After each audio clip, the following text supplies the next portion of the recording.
Hello there, my name is Valan Andreasyan, and I'm here to make a presentation about social media. So I'm going to be talking about how social media should not be used by children.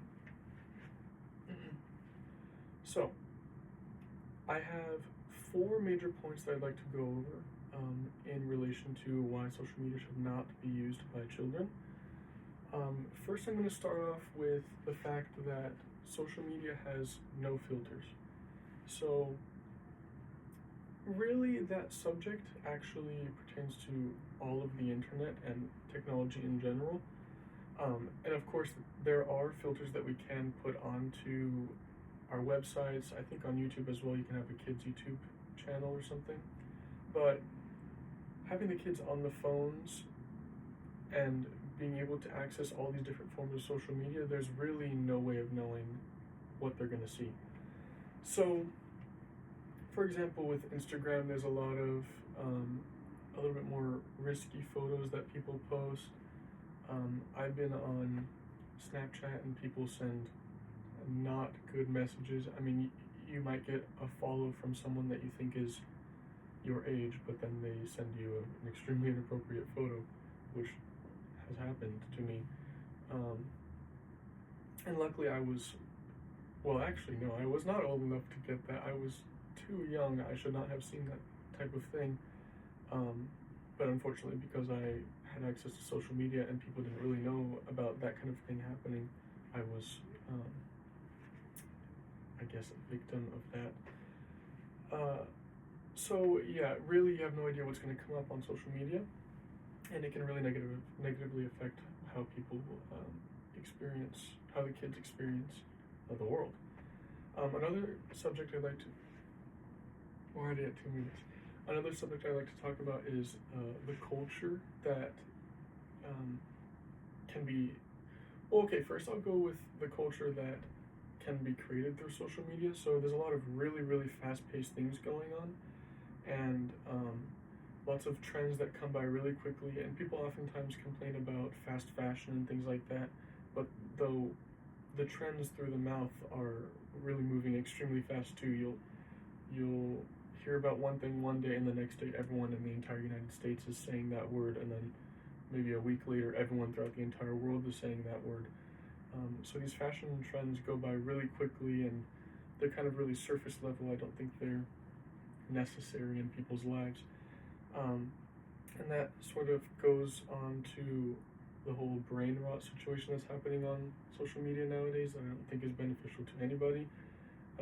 It's maybe funny one time and then you're tired of it, but kids tend to kind of get a laugh out of it for a really long time, so it definitely does not benefit the parents because they're hearing it all day long, and it's just not a very intelligent thing.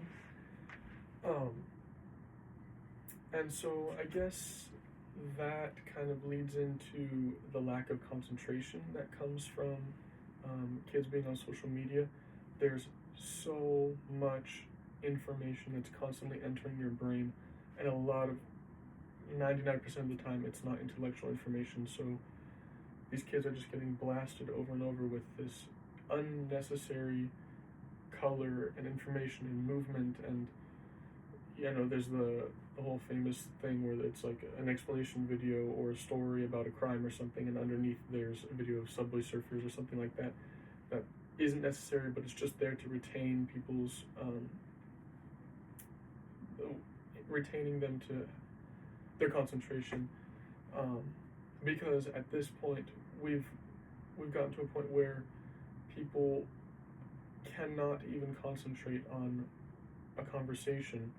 They have to have something in front of them at all times, which is not realistic throughout the rest of their lives unless we change the way that everything in society is, but I don't think that would necessarily be a good thing if we did. Anyway, so we're already at 4.5 minutes, so I'm going to go to the last one. The last thing I want to talk about is culture itself and how social media has kind of gotten rid of culture in some ways. And one major way that I have been seeing that lately is through accents. And there's this has kind of been a more popular conversation lately because of how connected we've been becoming throughout the world.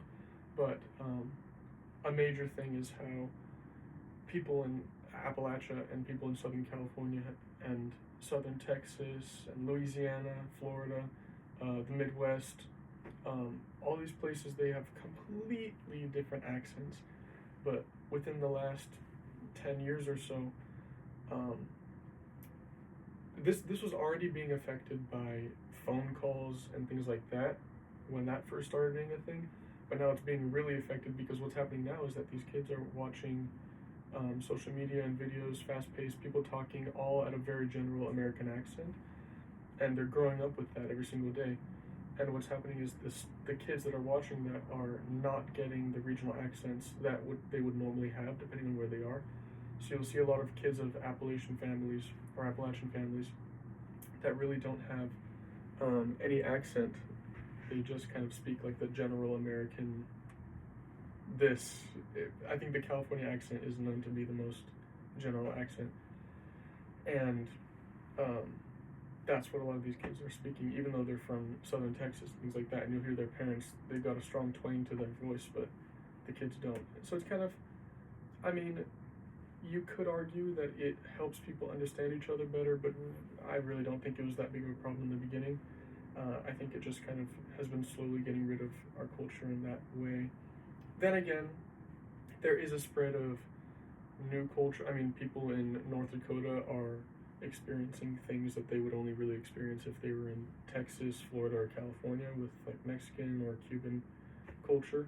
So that's interesting. There is a spread of culture in that way, and we're discovering a lot more about the world, the rest of the world that we can't, normally see on a daily basis. But we are getting rid of our own culture in a way and kind of becoming a little bit more homogenized, which I don't really like. Okay, it's been 7 minutes. Bye.